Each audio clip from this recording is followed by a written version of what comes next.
After the end of World War II, the world was split into two, East and West. This marked the beginning of the era called the Cold War.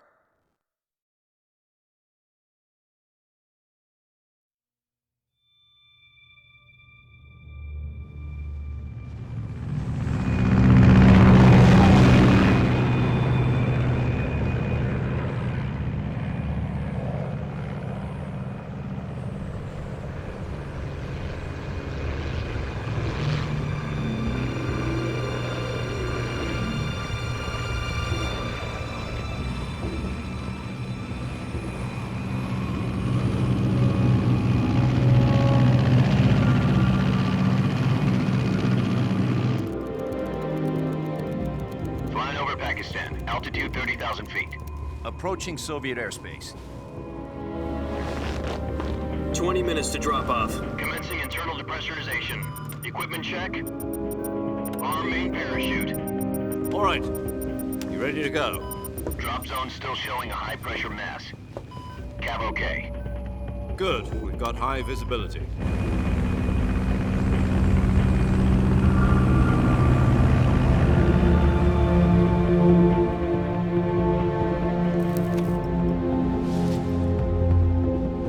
Put out that cigar. Connecting oxygen hose to interior connector. Put on your mask.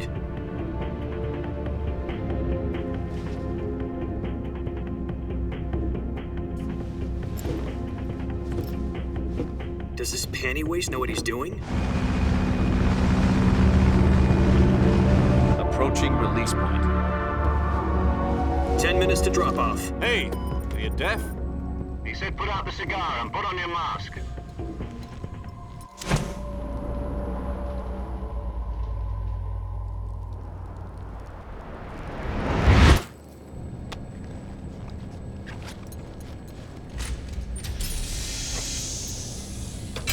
Depressurization complete. Checking oxygen supply. 6 minutes to drop off. Opening rear hatch.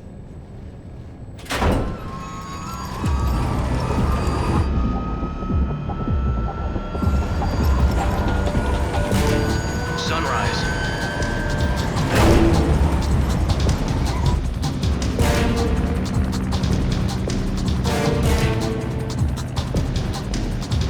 External temperature minus 46 degrees Celsius. 2 minutes to drop off. Stand up. You'll be falling at 130 miles per hour. Try not to get frostbite from the wind chill. 1 minute to drop off. Move to the rear. Activate bailout model. This is one for the history books. The world's first halo jump. 10 seconds to drop off. Stand by. Status okay. All green. Prepare for drop-off. Countdown. 5, 4, 3, 2, 1. Spread your wings And fly. God be with you.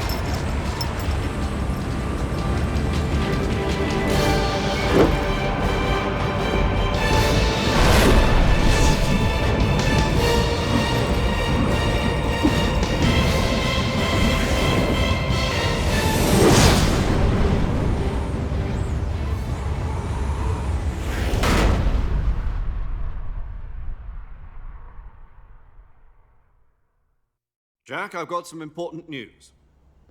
The head of the CIA has finally given us the green light for the Virtuous mission. Virtual mission? No, the Virtuous mission. The future of our Fox unit depends on it. If it succeeds, we'll be officially organized into a unit. Virtuous mission? Sounds like some kind of initiation ritual. You know, don't get cocky. This isn't a training op. Right. So what exactly is this wonderful mission? Well, about 2 years ago, a certain Soviet scientist requested asylum in the West through one of our moles. His name is Nikolai Stepanovich Sokolov. He's head of the OKB-754 Design Bureau, one of the Soviets' top-secret weapon research facilities, and the East's foremost expert on weapons development. Sokolov? Isn't he that famous rocket scientist? The very same. On April the 12th, 1961, the Soviets achieved the first manned spaceflight in history. The Earth was blue, but there was no God. Well spoken. The rocket that carried Yuri Gagarin into orbit was the A-1, known as the Vostok rocket. Sokolov is said to be the man most responsible for the multi-engine cluster used in that rocket. After Gagarin's flight, Sokolov left rocket development to become the head of the newly established Design Bureau. From a lowly technician to head of a design bureau, that's quite a success story, so why do you want to defect? It seems he'd become afraid of his own creations. Afraid? Call it a crisis of conscience. And for that, he left his country and his family behind and went over the fence? Not exactly. One of his conditions was that his family was also to be taken safely to the west. We used a mole to get the family out first and succeeded in sneaking Sokolov over the Berlin Wall shortly afterwards.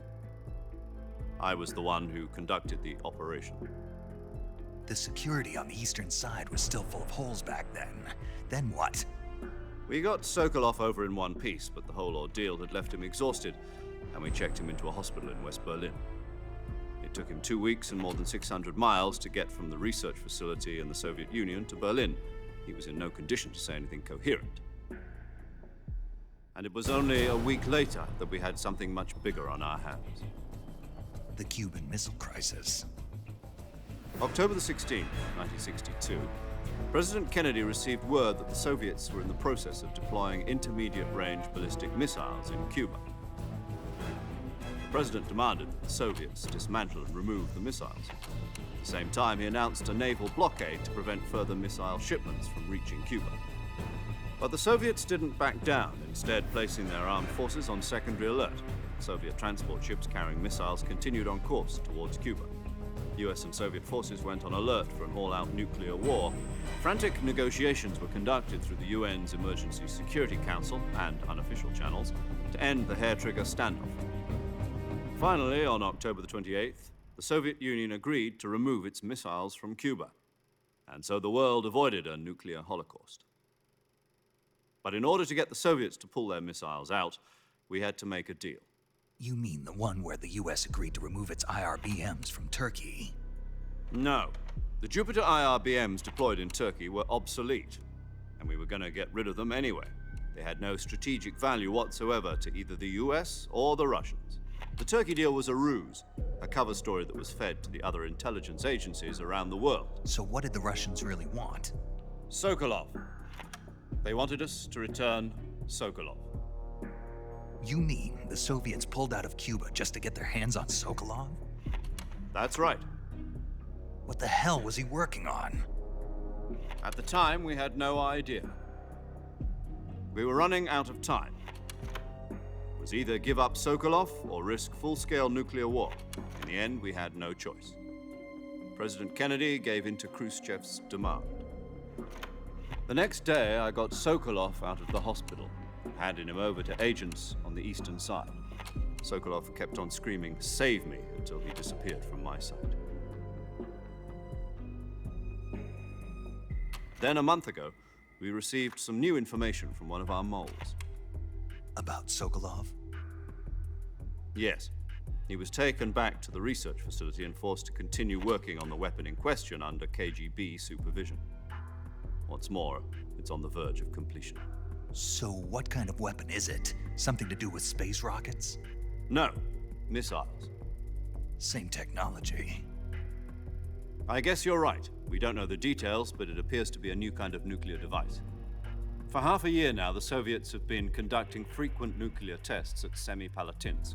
Something to do with the weapon, I assume. We're talking about a secret weapon so big that Khrushchev was ready to pull out of Cuba to get it back. Is Sokolov still in the facility? No. According to our intelligence, he's in Selinoyarsk, a place in the mountains about 3 miles to the west that's known as the Virgin Cliffs. The Virgin Cliffs. Nice name for a virtuous mission. They moved him there just recently. Why? Apparently, they're conducting a field test of the weapon, but it's our best chance to get him back. This mission would never have been possible if he was still in the research facility. This is our last chance. Sokolov must have known that too when he contacted us.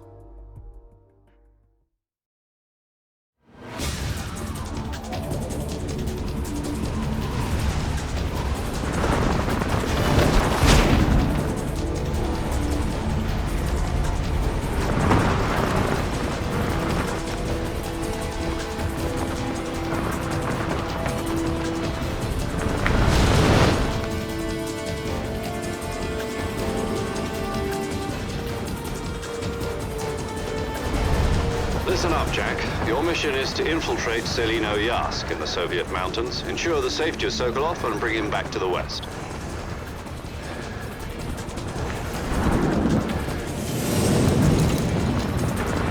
If we don't get Sokolov back before that weapon is complete, we'll be facing a major crisis. The clock is ticking.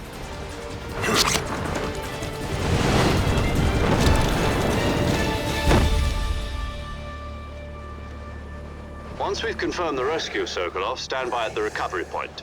A recovery balloon will be dropped at that point. Helium will be pumped into the balloon to inflate it. The process takes about 20 minutes. Once it's complete, the gunship's arm will latch onto the balloon and pull it up. The Fulton surface-to-air recovery system. I'm familiar with the theory. Take it easy. It's been combat-proven. Do you think Sokolov is up to it? The shock will be less than during a parachute jump, and the arm can handle up to 500 pounds. So you're planning on going over the border in a single combat Talon? She's equipped with two 6-barrel 20mm Vulcan cannons, as well as two 40mm machine guns. Sounds like she could hold her own against a battalion of tanks. Even with the fuel in the reserve tank, we're facing a 4-hour time limit. If all goes well, it shouldn't take more than a few hours. Home in time for dinner. But if anything goes wrong, you'll be eating dinner, breakfast, and all the rest of your meals in the jungle.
Do you copy? You're already in enemy territory, and somebody might be listening in. From here on out, we'll be using code names to refer to each other. Your code name for this mission will be Naked Snake.